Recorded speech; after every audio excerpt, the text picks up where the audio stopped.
performance first. It means that you never rest on your laurels. After you build a winning motorcycle, you celebrate. You share the champagne. You pose for the victory photos. Then you get right back to work, and you build an even better one. That's the work ethic of Honda. That's the meaning of performance first. In the half-century of Honda's racing dominance, there's never been a better example than this one, the CBR600. In 1987, the winds of change blew across the sport bike landscape like a hurricane, and it would forever alter the way sport riders the world over define performance. Honda's Hurricane 600 was the quickest and most powerful middleweight ever made, and it blew away the standards of the 600 class. But that wasn't what made the Hurricane so special. Here was a machine that balanced the demands of the street and the track with a finesse no sport bike ever had before. The formula was unbeatable. It became the best-selling middleweight sport bike ever made, and for one reason only. It became the winningest 600 in the history of AMA racing.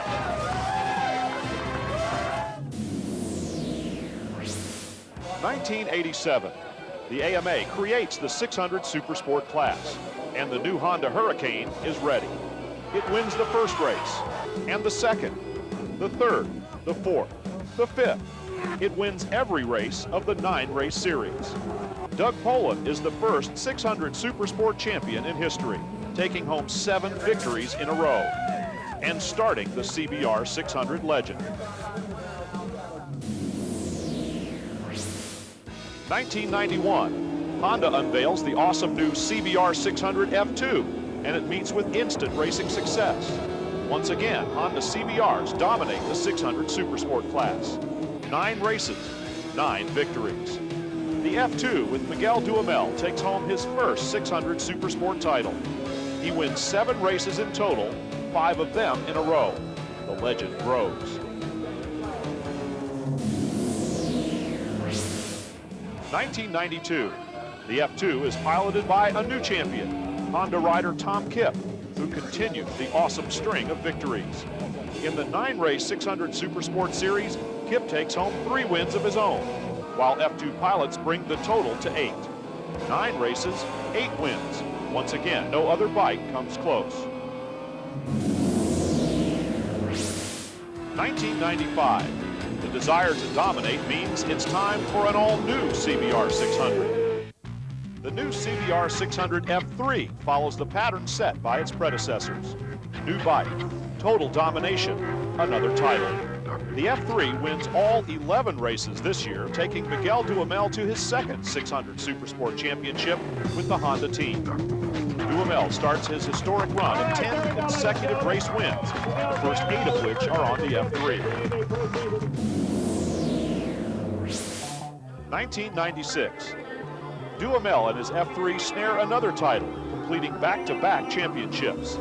CBR600 F3 riders win 8 of the 11 races.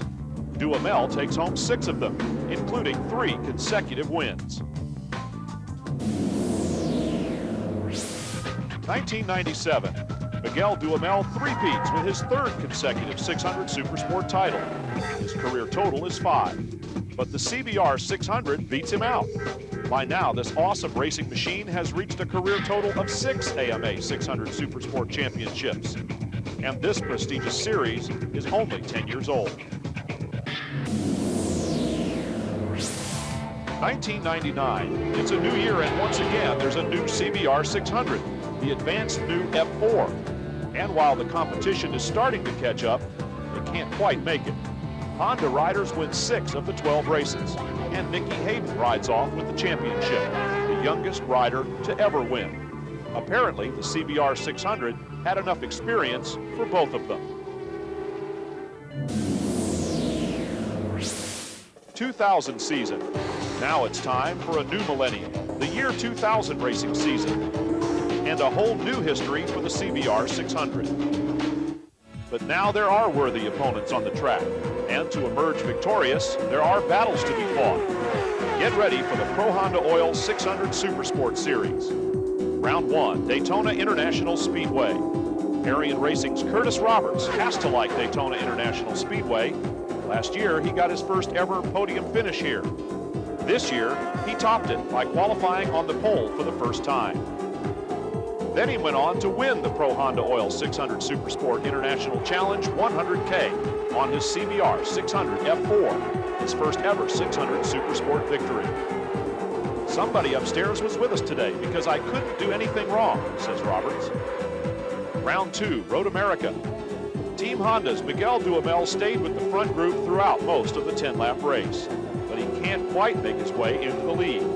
That is until the final 20 yards, when he manages to draft and slingshot past to steal the win from Arian Racing's Curtis Roberts by just 54 one-thousandths of a second.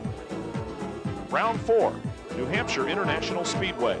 Arian Racing's Curtis Roberts has a tough race, yet he still manages to finish 4th. This gives him enough points to protect his lead in the series. Round 6, Mid-Ohio Sports Car Course. It's a tightly contested 3-rider battle for the lead that includes Honda Red Riders Curtis Roberts and Nicky Hayden against Aaron Yates for Suzuki. Tension mounts as Nicky Hayden crashes in the final laps. But Roberts and his Arian Racing CBR600 F4 managed to hold off the field to win. His win moved him into the series points lead, edging past previous points leader Eric Bostrom at round 6 of the 9-race series. Round 8, Pikes Peak International Raceway. Curtis Roberts on the CBR600 leads for a few early laps, and fans expect another win. But disaster strikes. He crashes. Then, in an heroic effort, Roberts does the impossible and rides from dead last to 7th, securing enough points to keep his title run alive. Meanwhile, Eric Bostrom finishes 2nd and secures the points lead. Round 9, Willow Springs International Raceway. This is the showdown, the most exciting race of the season. The all-out battle that would decide who would wear this year's championship crown. Arian Racing's Curtis Roberts must win the race, and Eric Bostrom, the current points leader, must finish no better than 3rd. Points leader Eric Bostrom and Jamie Hacking duel for 1st, with Roberts seemingly out of contention. But then, unbelievably, on the last lap, 2 turns from the finish line, Roberts stuns the crowd and the other riders. He forces his way past both leaders. He not only wins the race, he also wins the series championship. A series that was so close that Roberts and Bostrom actually ended up tied in final points.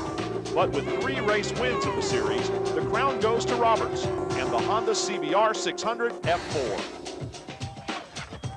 When some companies win a race, they leave well enough alone, because winning is the ultimate endorsement of any motorcycle, unless you're Honda.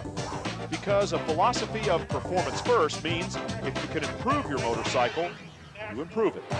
That's why, despite winning 2 consecutive 600 Supersport championships with the CBR600 F4, Honda will introduce a new 600 class sport bike in 2001. The remarkable CBR600 F4i, the best 600 Supersport ever. It's no secret that the competition in the 600 sport bike class is absolutely cutthroat. And when you choose a CBR600 F4i, you can be sure you're riding the best.